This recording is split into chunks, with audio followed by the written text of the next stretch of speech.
국민청원 게시판에 동일한 내용으로 130번이나 올라온 청원이 있다면? 실제로 동일한 내용으로 올라온 청원이 있습니다.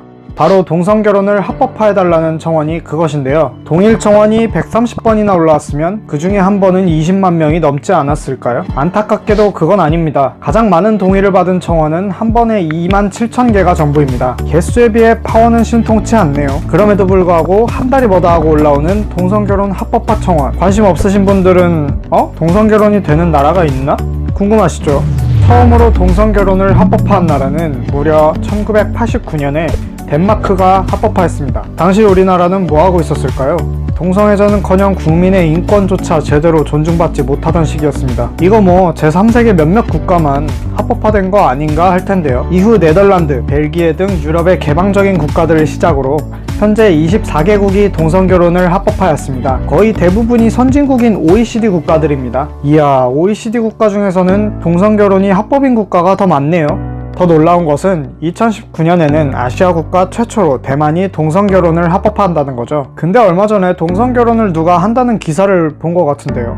맞습니다. 2013년에 영화감독 김조광수 감독이 연인인 김승환 씨와 기자회견을 열고 결혼을 하였습니다. 결혼을 진행한 장소는 바로 광화문 청계천 광장인데요. 이곳은 여성가족부와 바로 코앞, 여성가족부 보라고 결혼한 게 아닌가 싶네요. 우리나라에서 동성결혼이 불법인데 이들은 어떻게 결혼하였는지 궁금하시죠? 사실은 혼인식을 한 것이고 법적으로는 결혼을 인정받은 건 아닙니다. 혼인신고서를 제출했지만 구청에서는 받기도 전에 단칼에 잘랐습니다. 억울한 두 사람은 이후 소송까지 걸지만 재판에서는 사회통념상 받아들일 수 없다며 기각되었습니다. 여기서 질문, 만약에 동성결혼이 합법인 나라에서 결혼한 동성 커플이 한국으로 귀화한다면 이들은 부부일까요? 아닐까요? 정답은 아닙니다. 실제로 영국인 사이먼 윌리엄스 씨와 한국인 남편은 한국과 영국에서 동성 간의 결혼을 한 상태이지만 한국에서는 법으로서 부부의 권리를 인정하고 있지 않습니다. 따라서 영국인 윌리엄스는 한국에서 결혼 이민 비자를 신청하려고 했지만 결혼 비자를 받지 못하고 원어민 회화 강사에게 부여되는 E2 비자를 받을 수밖에 없었습니다. 결국 직업으로는 원어민 회화 강사밖에 선택하지 못하는 셈이죠. 그냥 글로 안 된다고 보았을 때는 그렇구나 라고 생각했는데 사례를 직접 접해보니 안타까움이 있네요. 근데 동성결혼은 동성애자들만 찬성하는 건 아닌지 국민 여론을 한번 볼까요? 한국 갤럽이 진행한 설문조사는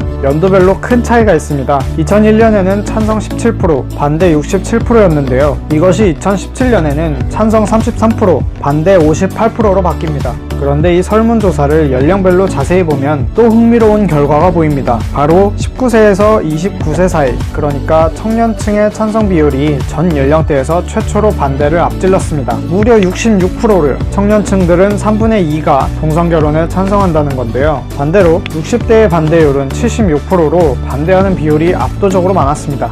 최근에는 동성애와 결혼을 주제로 한 영화, 드라마, 소설 등이 다양하게 출시되고 있는데요. 이러한 컨텐츠들이 사회 문화의 변화를 반영하여 보여주는 게 아닌가 싶습니다.